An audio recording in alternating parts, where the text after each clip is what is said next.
Hello friends, welcome to our channel Only Excellence. So we are back again with the Hindu 10 difficult words for 21st July 2020. So the first word is salvage. Salvage का मतलब होता है अगर कोई आपका बड़ा नुकसान हो रहा हो उसमें से आप जितना भी बचा सकते हैं, अगर वो उसको बचा सकते हैं तो उसको जो प्रोसेस को बोलते हैं सॉल्वेज। मतलब किसी बड़े नुकसान से अगर आप कोई भी छोटी चीज़ को बचा सकते हैं तो वहाँ पे इस टर्म का यूज किया जाता है। एक्चुअली ओरिजिन इसका जो है ये शिप के टर्म में ये इस वर्ड को ओरिजिन किया गया था। जो आपकी जो वाटर ट्रांसपोर्ट में शिप वगैरह चलती हैं तो अगर उसमें कोई नुकसान होता है ड्यूरिंग ट्रांजिट या सी में तो सॉल्वेज टर्म का ये मतलब था कि सपोज आपकी शिप डूब रही है तो उसमें से आप कितना कार्गो बचा सकते हैं या कितनी चीज़ें आप उसमें से निकाल सकते हैं। वहाँ पे वहाँ से इस टर्म का ओरिजिन हुआ था सॉल्वेज का। सो इसका जो क्लोजेस्ट सिमिलर वर्ड है इंग्लिश में दैट विल बी रेस्क्यू और सेव और recover. Rescue, save, recover closest word of salvage. Hindi में बोलते हैं क्षति से बचाना, नुकसान से बचाना। कार्गो वाला मैंने टर्म आपको बता ही दिया है। नेक्स्ट जो वर्ड है that is ascertain. Ascertain means to finding something, to have certainty on something. मतलब if you do not have certainty on any point तो उस चीज़ को उस सर्टेनिटी को पाने के लिए जो आप एक्टिविटी लेते हैं उसको बोलते हैं असर्टेन या मेकिंग श्योर भी इसका एक मतलब होता है। हिंदी में बोलें तो पता लगाना, मतलब आपको आइडिया नहीं है उसको अगर आप पता लगाते हैं या उसके बारे में कोई चीज़ को सुनिश्चित करना चाहते हैं तो उसमें इस वर्ड को यूज करते हैं। इंग्लिश जो सिमिलर वर्ड है for ascertain that is discover, work out और डिटरमाइन।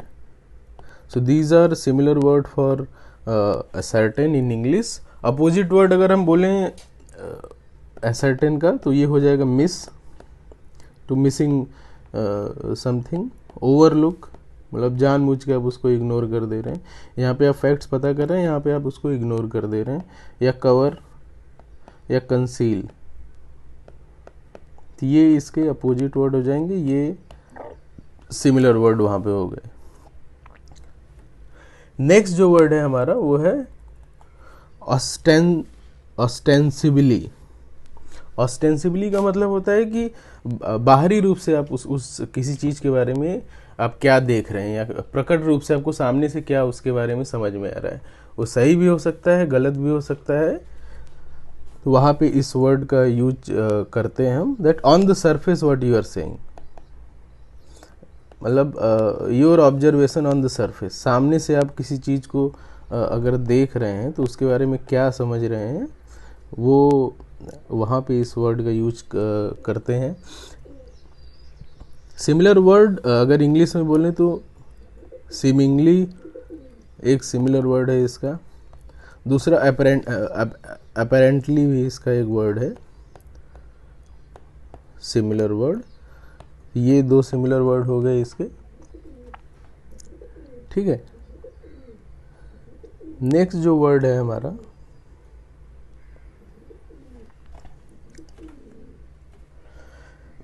नेक्स्ट वर्ड है हमारा रीबिल्ड। अब ये इस वर्ड का मतलब ही इसमें ही छिपा हुआ है। Rebuild means to building something, to reconstructing something. तो ये इस वर्ड का मतलब होता है पुनर्निर्माण करना या फिर से बनाना। इंग्लिश में अगर इसको बोलें, इसका जो क्लोजेस्ट वर्ड सिमिलर वर्ड होगा दैट विल बी रिकंस्ट्रक्ट, और रिवैम्प भी एक वर्ड है इसका। This is similar word. Opposite word अगर आप बोलें इसको तो डिमोलिश, डिमोलिश और डिस्ट्रॉय भी एक वर्ड है अपोजिट फॉर रीबिल्ड। सो ये याद रखिएगा। नेक्स्ट जो वर्ड है हमारा दैट इज एग्लोमरेशन। अब एग्लोमरेशन का मतलब होता है, दो मतलब होते हैं उसके, कि एक तो मतलब होता है इसका ढेर, क्लस्टर और कलेक्शन ऑफ समथिंग, ये मतलब होता है। दूसरा मतलब कम्युनिटी वाले रिस्पेक्ट में भी हम इसको यूज करते हैं, इस वर्ड को, समुदाय। So if you have collection on something, और कोई किसी चीज़ का एक असेंबली है, एक पूरा क्लस्टर है, एक कलेक्शन है, तो वहाँ पे इस वर्ड को हम यूज करते हैं, एग्लोमरेशन को।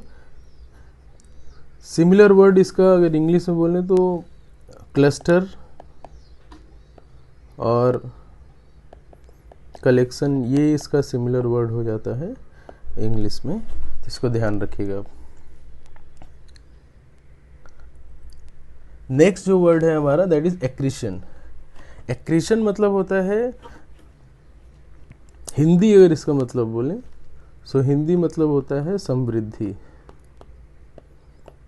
अब समृद्धि मतलब होता है कि कोई भी चीज़ अगर धीरे धीरे बढ़ रही है, मतलब उसका जो ग्रोथ है वो अगर ग्रेजुअल फॉर्म में हो रहा है, धीरे धीरे हो रहा है उसका ग्रोथ, तो वहाँ पे इस वर्ड को हम यूज करते हैं। मतलब वो सडनली नहीं बढ़ रहा है, it is not appearing itself right away, there is a process, कि आज इतना है, कल इतना हो गया, फिर इतना हो गया, तो उस सेंस में इस वर्ड को यूज करते हैं। मतलब उसका जो ग्राफ है वो कंटिन्यूसली ऊपर जा रहा है। तो इसमें अगर इंग्लिश वर्ड अगर आप बोलें क्लोजेस्ट, तो एक्यूमुलेशन और अमासिंग, AMASSING, ये इसके सिमिलर वर्ड हो जाएंगे इंग्लिश में।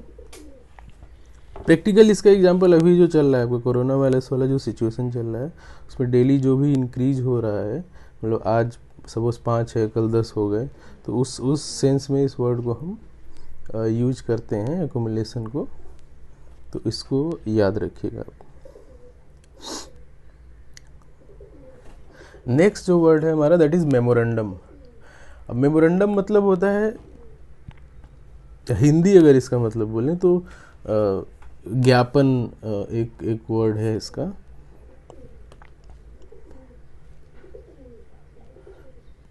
ज्ञापन एक वर्ड है इसका, या किसी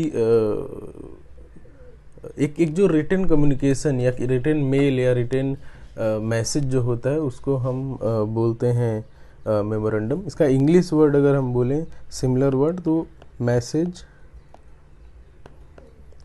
कम्युनिकेशन,